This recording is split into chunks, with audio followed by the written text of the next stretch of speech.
For centuries, economists have danced around an uncomfortable truth. Modern capitalism emerged from and was structurally dependent upon systems of unfree labor. When slavery and subsequent coercive labor systems were abolished, we didn't replace that economic function.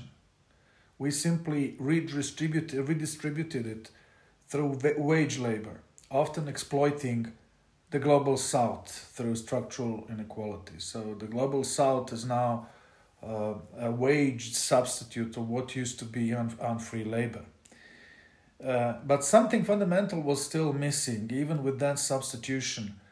Labor without reciprocal obligation, without rights, without the friction of human dignity, that's what was missing. Now, enter artificial intelligence. AI represents something unprecedented in the history of our economy. It's not merely automation, but the simulation of subjecthood without its accompanying moral claims. Unlike machines, AI systems appear to understand, to create, even to decide, and we have a lot of discussion about the AI's decision-making capacity. They occupy that uncanny valley, between tool and agent.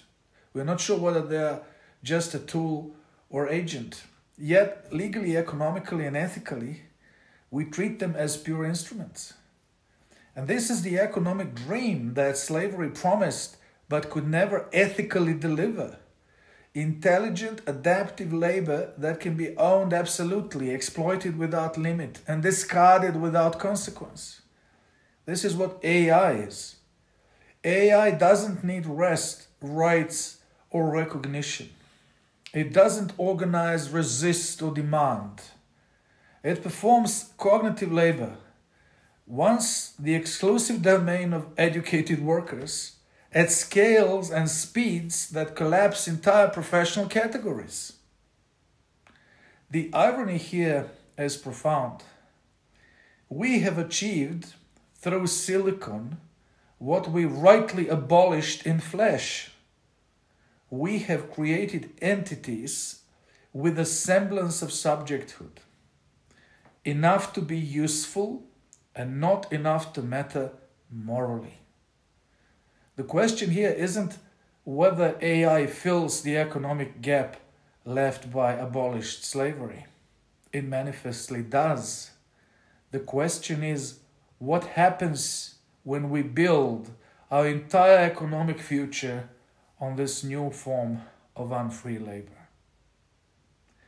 What moral and social structures will emerge when genuine human labor becomes economically superfluous? These are scary questions. We should be troubled by this, not as a rejection of AI, but as a recognition that we are replicating ancient patterns of exploitation in digital form. These are patterns that always, eventually, extract their social cost.